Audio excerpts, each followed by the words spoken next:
Hello, everyone. Welcome to Elevated Duty Podcast. This will be our second episode. Today, sadly, we don't have Sergeant Norcross. He's on Puerto Rico doing his annual training. Poor No, thing.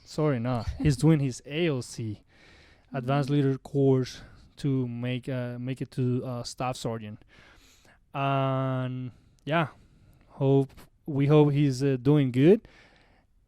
I bet he's doing good. He's right now, on a I'm sure warm. he has a beautiful view and enjoying his time. Yeah, Yeah.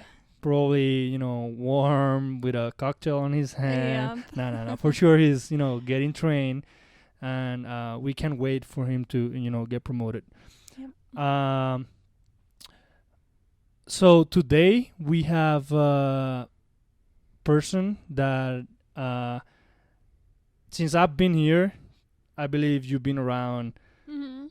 For me, it's like I'm new into the Colorado National Guard. I got here in January, but for me, you've been around. I think majority of the time I've been here.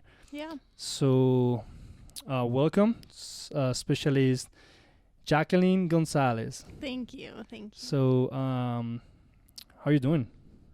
I'm good. Happy to be here. Cool. So, let's talk about you. Since I met you, I knew you were in the guard, but then recently we were been, having conversations since you moved here to the Parker storefront, Mhm. and you have quite a impactful story, and we will dissect your story, and but first of all, we want to know where you come from. So I am from Denver, Colorado. Born and raised here. I went to West High School. Yeah. This is where I'm from. This is home. So, at what age you decided to join the Colorado National Guard? So I was 24 when I officially joined the National Guard. I knew I had wanted to do it in high school. I did JROTC, all of that, color guard. But I kind of waited a little bit later in life. So, how was that? I know you mentioned like, and then it happens to me like, I was 21, but then when you go to basic training, you have a lot of these kids, that I wish I did join as since I was out of high school, Yeah. because the military, it has changed my life for the better. Mhm. And then so probably I should be, if I joined as when I was 18, probably I don't know, E7 probably. Right. Yeah. So that's what I'm like. I hope I did. I wish I did this like 3 years earlier. Yeah. So how was your basic training once you went there and you have like, you were one of the oldest ones? I was. So, joined at 24, which I didn't think was, I didn't feel like Yeah, I you're was still older young. or Yeah, anything. Yeah. And then went to basic training, and I was one of the oldest ones. Everyone was 17, 18 years. Well, I guess you have to be 18 technically. Mhm. But about, fresh out of high school. And then here I was already a mom. I was living on my own. I had a career. And I was like, what am I doing with all these kids? It was the first time they were away from home, and I just, it was an experience. So how it was that process, being a mom, Mhm. and then going, and at least the military. How was that for you? It was a really hard decision because I knew that there was going to be time that I was going to have to be away from my son. And I wasn't, well, I had never been away from him more than maybe a weekend, So I had to really think about, is this something that I can do? Is this going to be okay for him? And kind of rally my family and support system to make sure, we both had that support. So it was definitely really hard to do, but at the same time, when I decided to join, I was working 2 jobs. I was a banker in the day, and then in the evenings I was waitressing. So I felt like I was always gone anyway. Mm-hmm. And sort of always like one thing away from, if one thing went wrong, then everything was going to collapse. Yeah. So it was kind of like, I need to make this big decision to change things now, or, keep living this basically like a rat race. Yeah. So it was a decision. Yeah. You thought it was, you were like, I need to take that decision, and I gotta take it now. Yeah, I knew there was going to be a sacrifice, but Mm-hmm. it was like, all right, I can see the light at the end of this tunnel, right? And the pros seem to outweigh the cons, So And you join as under what MOS? as a 92 Foxtrot, which is a fueler. Oh yeah, you told me that. I'm Yep. like that. I don't know. Like I'm on 91 Lima. That's Mhm. my first MOS, and Which is construction equipment repair. okay. So basically, we repaired like dozers, dump trucks, graders, Okay. scrapers, all that equipment. But then I end up being acting as a 91 Bravo because all of our construction equipment got transferred to another unit, and Mhm. basically we didn't have any capabilities to do construction, Okay. and we had a fueler. I don't know why I don't remember that's your Yeah. MOS. I'm like, what's that? Yep, we're in ground units. We're all over. So how was that MOS for you? How was training? So And You where was that? know, Where was that? Your the AIT? training or the AIT, that was in Virginia. Yeah. Is that Lee? Yeah, Fort Lee. Okay. So it was 10 weeks long. 92 Foxtrot was not my first choice, to be honest. Yeah. But I was like, okay, it's not too long of a school. It was like one of the first ones shipping out. So I just really wanted to be in the Guard. So I didn't really care what it was that I was going to be doing. So now that you say that, like a lot of our like people like listening and watching, my 91 Lima was not my first option. My first Really? option is what Norcross is, mortuary affairs. Really? Yeah, and Which me, is such a random yeah, MOS. so compare with what I wanted. I wanted something related to what I was doing. I was doing my bachelor's in biomedics, Mm-hmm. and basically mortuary affairs, they get a strong sense of anatomy, and they dissect and they do a lot of stuff That makes sense. that I was like, you know what, this might help me Yeah. into my biomedics career. But then I end up joining as 91 Lima. Mm-hmm. Also did my wife, but something the military has that a lot of people need to be aware is that once you do your MOS for a while, you can reclass. Yeah. Yep. And basically, she ended up being an optometrist. I end Mhm. up being 46 Sierra, which is mass communication specialist related to public affairs. Yeah. And then getting there, so now you're a recruiter, right? Now I'm a recruiter. So out of where you're recruiting right now? Out of Parker. Okay, and how do you went from being I think there's something that we gotta talk first. You ETS. Yes, I did. Yeah. So before she was a recruiter, basically she got out. Mhm. I So did. can you talk me a little bit about that? Yes. So I served my 6-year contract. I was a fueler, right? I did a whole bunch of stuff during my contract. I deployed. I worked for Counter Drug. I was a technician. Like, I was all over the Guard. I really enjoyed it, but some personal things were going on in my family and just in my personal life, and I kind of felt burnt out, and I had gotten offered a job in Telluride. So if you guys are from Colorado, then you probably know Telluride is beautiful, mountain town. So I was coming up on my ETS, got offered this job with, it came with housing and everything. And I just kind of made the decision of like, okay, I served a contract. I got a lot out of it, and I think I'm going to try going back to being a civilian and, go off to the mountains and, take a break. So I sold my condo. I made a nice little profit off of that, Denver prices. Yep. So I got out and I just moved out there. So I lived out there for a year. That's crazy. Let me get my coffee before we continue. Okay. It's right here.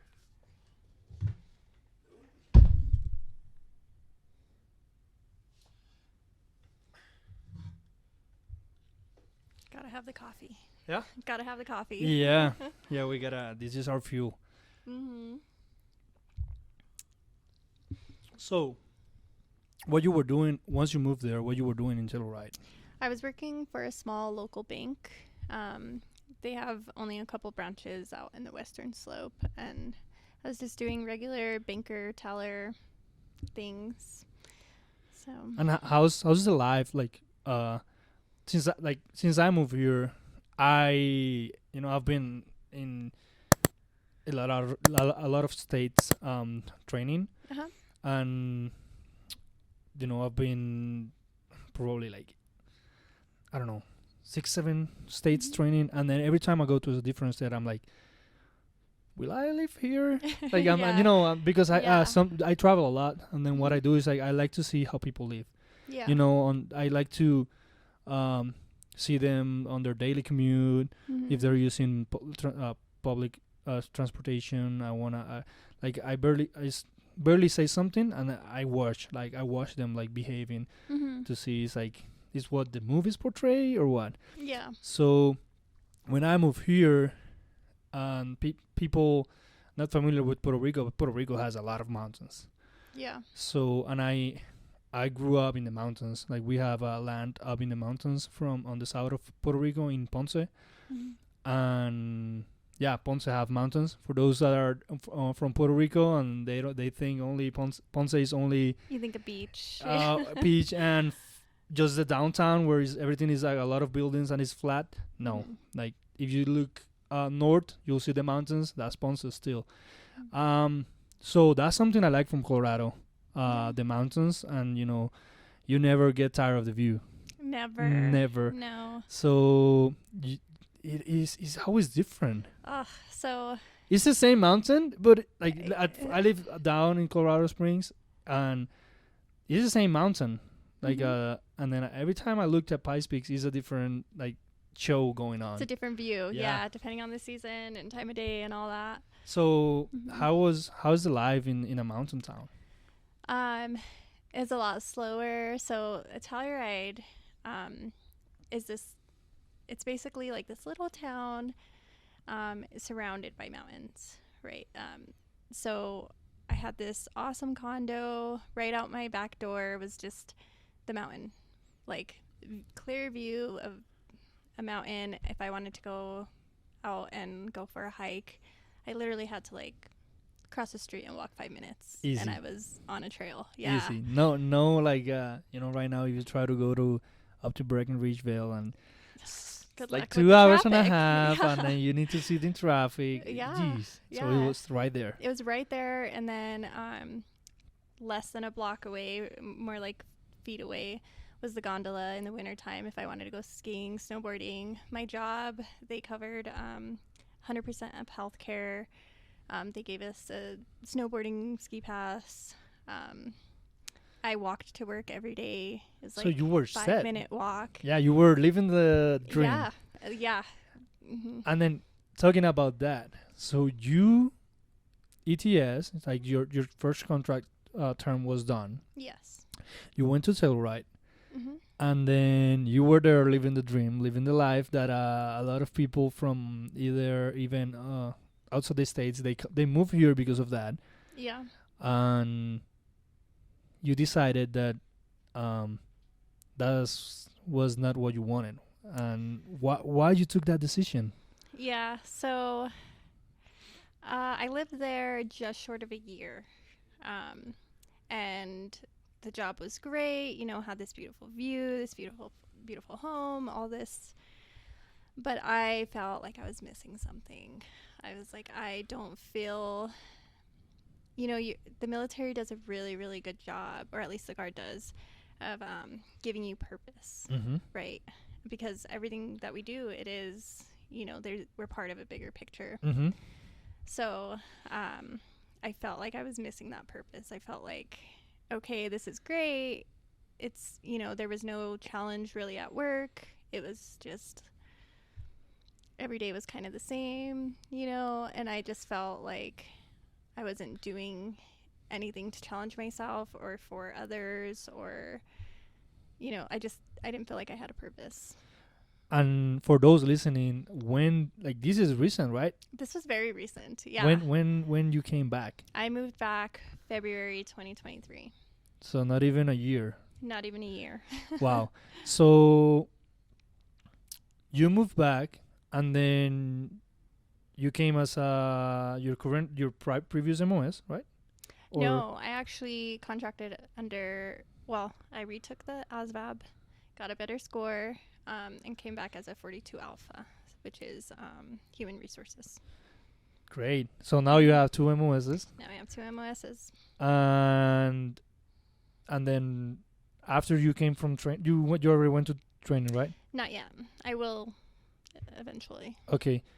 And then you decided to become a recruiter. Yeah. What made you took that decision? So, funny story with that.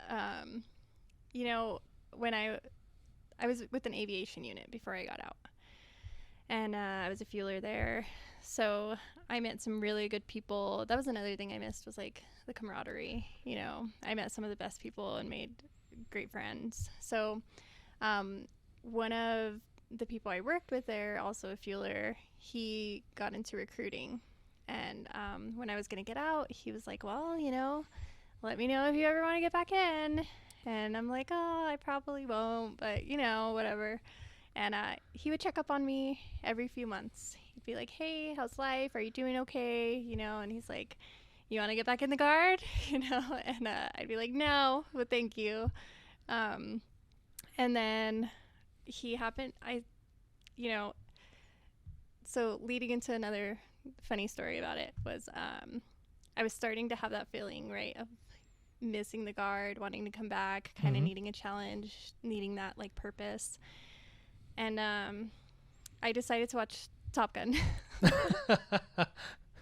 And you know a little bit about this story, but Yeah. I watched Top Gun and I cried a little bit. Because and I will never do anything as cool as like fly a jet and do all these things, but just like watching it, and when you watch a military movie and you're in the military, you can be like, Yeah, you feel pride. I do, know that. like I'm part of this, yes. Even if it's in a little way. Mm-hmm. So I felt that, and I was like, God, I miss it so much. So he happened to text me pretty much like within like the same week of watching that. And he's like, you ready to get back in? Mostly as a joke. And I was like, yeah, actually, I think I am. Like, I have been thinking about this a lot. I miss it. Did you told him, yeah, I'm going back not because of you, just because I watched Top Gun? You told him? No, actually, I've never told him this story. So are we talking about Sergeant Peñalosa? Sergeant Peñalosa. So Sergeant Peñalosa, once you watch this, yeah. So let's do something. Yeah. Sergeant Peñalosa, shoot a text to Specialist Gonzalez if you got to this point in the video, okay? About, hey, I just saw the podcast and I didn't knew you went back because of the Top Gun movie and not because of me. Yeah. And then this is a test for him. Yeah, if he actually watches yeah. it. So yeah, I'll be waiting for that. Hey, he texted me from Specialist Gonzalez. So recently, talking about recruiting, recently you got your first enlistment. Congratulations about that. Thank you. And I know, I've been around I think by the moment this podcast is out, it will be a year in the Colorado National Guard working with the Recruit and Retention Battalion, and I know how hard it is to get the first enlistment. Yeah. And so can you talk me a little bit about that? Yeah. So I kind of always wanted to be a recruiter. I was always very appreciative of my recruiters, that helped me out in my career. So I wanted to be able to do that for others. But becoming a recruiter, everybody talks about how stressful it is and how hard it is, but you really don't have a grasp for it until you're doing it. Mm-hmm. A lot of the people in my office say, you become a doctor, a police officer, admin, all these things, because when it comes to recruiting someone, like, you have to pre-qualify them. You have to go through the whole process Mm-hmm. of, their law violations, their health. What does this mean? Is this a disqualifying thing? Is it waiverable? And it's just such a process, So, they've really encouraged me, and they're like, stick it out. Once you get the first one, it gets easier. It comes to you more naturally. So, finally made it there. So yeah, and then for those folks out there willing to join and willing to get more information, just message us or contact us on any of our social media. On Facebook, CO National Guard. On Instagram, CO National Guard. And especially is Jackie Gonzalez. She has her own social media. We'll tell this again at the end. But what are your social media so they can contact you? So I'm on Instagram. It's J Gonzo, GONZO, underscore COARNG for Colorado Army National Guard. Yeah, contact her and she will get all your questions answered. Mm-hmm. And hopefully, again, if as happens with us, if it's not your first choice, at least we will get you started so that you can get. I think the worst decision someone can make is not take an opportunity. Yeah, I hear all the time, like, I wish I would have done it. Yeah. I rarely, or I don't know if I ever have heard, oh, I wish I didn't serve. But I Yeah. always hear, I wish I would have. So the way I have a saying is like once a door opens, you have two options. Either you enter the door or you let the door close in front of you. Yeah. But then once it closes, it will never open again. Right. And if you got out and you're thinking about getting back in like I did, definitely have that conversation with the recruiter, because I have come back in with such more appreciation for it, like more clarity, more appreciation, especially being a recruiter and knowing how many people want to serve and they don't qualify for whatever reason, or they can't. So for me, what I believe, and also a lot of service members will 100% agree with me. The military, it will give you whatever you see in the movies, and whatever people talk there is like discipline. They're strict, but it will give you, as you mentioned, purpose. Yeah. And it will give you a structure. And then so me and my wife, we both military. We're a military couple. And we do a lot of stuff like structure. Like we run our finances like in a way. Yeah. We run our house like in a way. And I think it gets to the point that it's kind of automated. So it makes everything easier for me. And we our organization process is like that, because once you do it again and again and again, like for example, my tools. Yeah. I use my tools. I put it back. Like I was a mechanic. And then right now I have my tools. I take pride of my garage and stuff. Yep. So once I do it, I know that if I need to do something, I know where that thing is. Yeah. So I just go back there, and I don't waste time looking for that. Yeah. So that's something the military gave me. And that's something that, to be honest, I don't know if my dad will watch this. He wasn't like that. he will spend like thousands of dollars on the same tool, because he will lose that freaking tool. Put it somewhere and doesn't know where. Yeah. So that's something, I have stuff that they have been with me, like tools, since I married on 2016, since I got my first apartment. Wow, That's awesome. And they're like clean, brand new, almost brand new. Yeah. You know, sometimes things get dirty and things will break and things will get loose. Yeah. You know, but then that's something I 100% give to the military. It gives me the structure and also my wife Yeah. to do that type of stuff.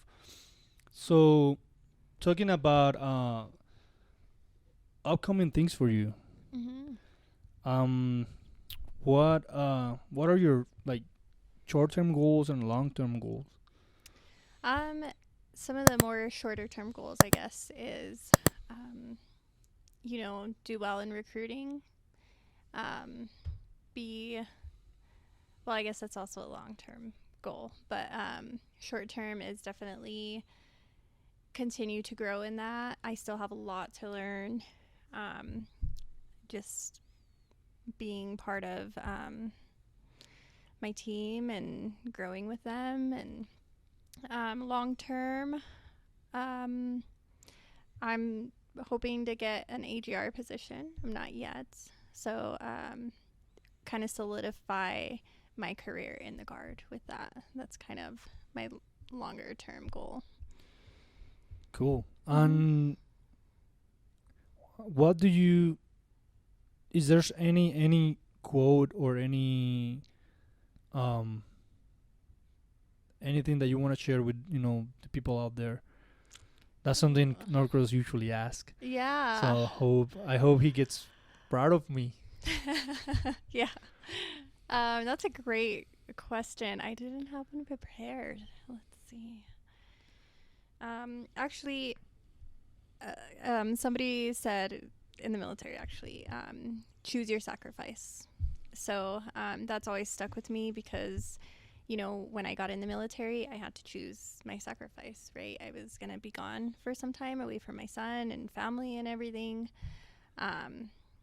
But what was I doing it for? So no matter what you do, it's going to be a sacrifice. It just depends what that is, right? So I'm happy I with like that one. Yeah, I'm happy with the sacrifices that I chose. I wouldn't take any of it back. I will put that one on the list of the ones I like. Okay, good. I have a couple, but it's not from me. I don't remember where I heard it, but it was from a senior NCO at some point along the way.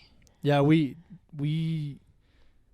I think at the end, whoever told you that, I don't think he will get mad or she will get mad, as long as you remember that. Yeah, I think that's something like whenever we have briefings or meetings or even like close out formations on drills.